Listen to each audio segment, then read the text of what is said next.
Hello दोस्तों, आपका हमारे इस चैनल पर स्वागत है। कहानी को शुरू करने से पहले हमारे इस चैनल को सब्सक्राइब करें और हाँ, बेल आइकन दबाना ना भूलें। बहुत समय पहले की बात है। दिव्यापुर नामक शहर में अंजलि अपनी माँ आरती और अपने पिताजी हरिओम के साथ हंसी खुशी से रहती थी। अंजलि के पिताजी एक बहुत बड़ी कंपनी के सीए थे और उसकी माँ आरती घर पर ही रहकर अंजलि का ध्यान रखती थी। ऐसे ही समय बीत रहा था। एक बार अंजलि अपने जन्मदिन पर अपने माता पिता के साथ शॉपिंग करने गई थी। अंजलि ने अपने लिए बहुत सारे खिलौने और कपड़े खरीदे थे और वहीं उसकी माँ ने अपने लिए 2 साड़ियाँ खरीदी थी। सुनिए जी, आज तो मुझे और अंजलि को बहुत मजा आ गया। हाँ आरती, आज बहुत दिनों बाद हम तीनों को एक साथ छुट्टी मनाने का मौका मिला है। वह तीनों घर वापस आ रहे थे कि तभी रास्ते में अंजलि को एक चाइनीज फूड वाला दिखाई देता है। पापा गाड़ी रोको ना, मुझे चाउमीन खानी है। नो, तुम पहले ही बहुत सारा चाइनीज खाना खा चुकी हो। अरे खाने दो ना आरती, तुम्हें तो पता ही है चाउमीन हमारी बेटी को कितनी ज्यादा पसंद है। हरिओम कार रोकने के लिए ब्रेक लगाता है, लेकिन फिर क्या, कार में ब्रेक ही नहीं लगती। अरे यह क्या, कार में तो ब्रेक ही नहीं लग रही। हरिओम ने लाख ब्रेक लगाने की कोशिश की, लेकिन गाड़ी नहीं रुकी और आगे उनका एक्सीडेंट हो गया।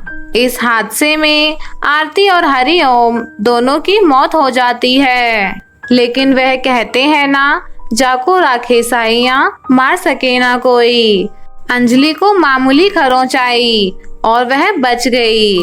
घटनास्थल पर पुलिस आती है और अंजलि को उसके चाचा चाची को सौंप देती है।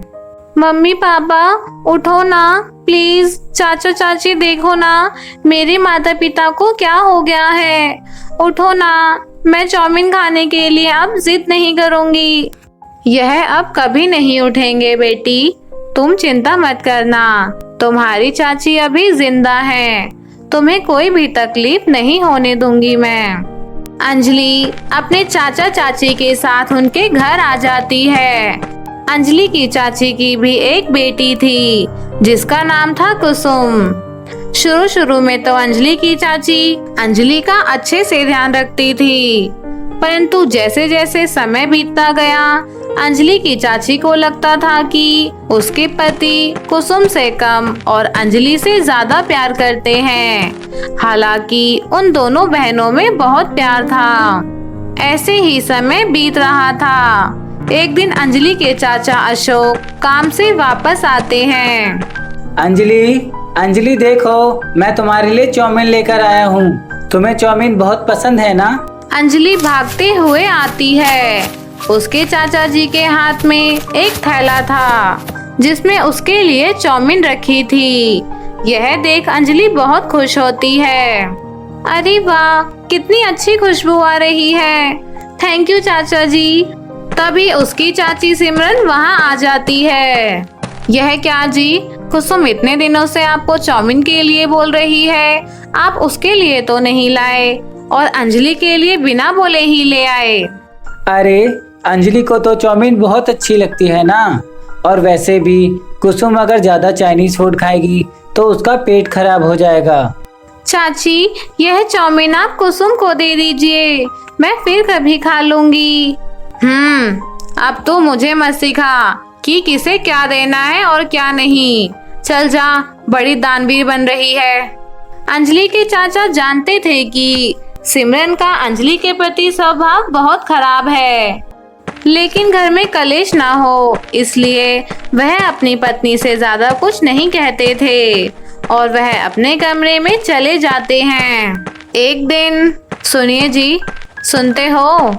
कहाँ हो, बाहर तो आओ, देखो हमारी बेटी कितना बड़ा अवार्ड लाई है।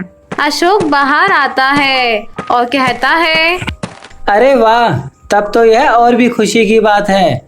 I am proud of you बेटा। आप भी ना हर वक्त इसके पीछे पड़े रहते थे, पढ़ो पढ़ो, देख लो हो गई ना आपकी बोलती बंद।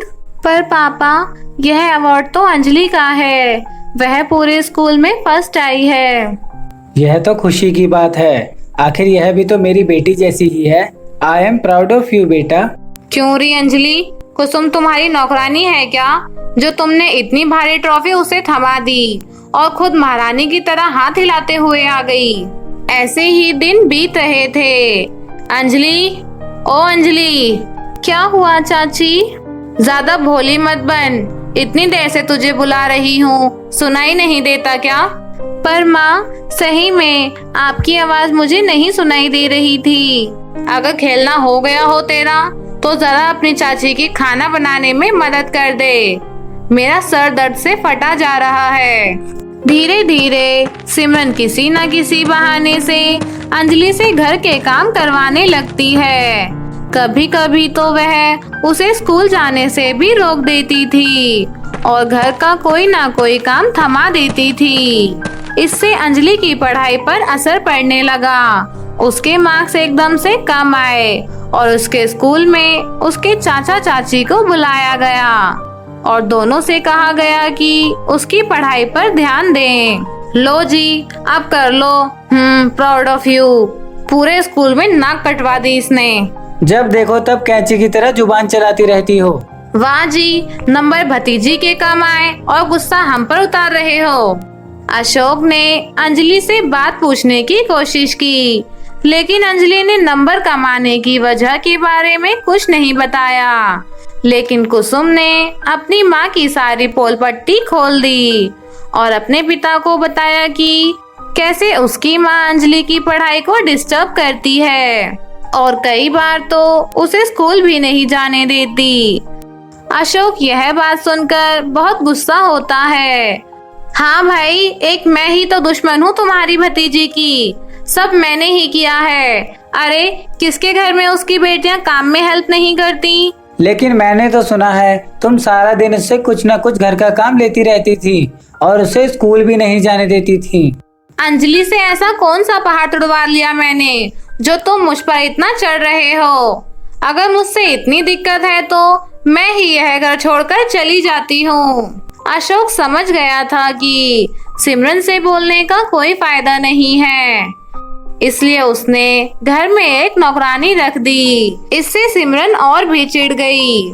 लुटा दो तुम अपनी सारी कमाई, उस पर लुटा दो। मैं तो कहती हूँ यह घर भी अंजलि के नाम करवा दो। हम दोनों माँ बेटी को किसी आश्रम में भेज दो। तुम यह सब क्या कहती रहती हो? तुम्हें काम करने के लिए एक नौकरानी की जरूरत थी ना, उसके लिए ही तो मैंने काम वाली को रखा है। आपने मेरे लिए नहीं, अपनी लाडली बेटी के लिए रखी है, वरना इतने सालों से तो आपको कामवाली का ख्याल नहीं आया। मैं तो सारा दिन बैल की तरह घर के काम करती रहती थी, लेकिन आपका दिल नहीं पिघला। झूठ मत बोलो, मैंने तुम्हें कितनी बार बोला है, लेकिन तुमने हर बार मना किया। सिमरन हर बात को लेकर अशोक से लड़ने लगी थी, इसलिए पूरे घर में हमेशा कलेश का माहौल बना रहता था। ऐसे ही दिन बीत रहे थे। उस रात अंजलि सो रही थी। अंजलि गहरी नींद में सो रही थी कि तभी उसे अपनी चाची के चिल्लाने की आवाज आती है। वह हड़बड़ाकर उठ बैठती है। अरे कुसुम के कमरे में आग लग गई है, बचाओ बचाओ अशोक, मेरी बेटी को बचा लो अशोक। अंजलि दौड़कर बाहर आती है। कुसुम के कमरे से आग की लपटें बाहर आ रही थी। अशोक चाहकर भी कुछ नहीं कर पा रहा था।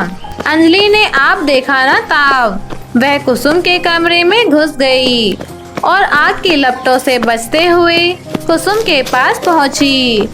अंजलि आग से बचाते हुए कुसुम को कमरे से बाहर ले आई, लेकिन खुद पूरी तरह जल गई। अशोक तुरंत अंजलि को हॉस्पिटल ले जाता है और उसे भर्ती करवा देता है। मुझे माफ कर दो बेटी, मैंने तुम्हारे साथ कितना बुरा व्यवहार किया, लेकिन तुमने अपनी जान जोखिम में डालकर मेरी बेटी को बचाया। वह मेरी बहन है चाची, तुमने उसे अपनी बहन माना, लेकिन मैंने तुम्हें कभी अपनी बेटी नहीं माना। पता नहीं भगवान मुझे माफ करेगा कि नहीं, लेकिन तुम तो मुझे माफ कर दो बेटी। माँ बाप को बच्चे माफ नहीं करते चाची।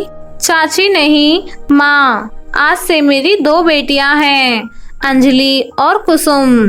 अंजलि को कुछ दिनों बाद अस्पताल से छुट्टी मिल गई। सिमरन अब बिल्कुल बदल गई थी।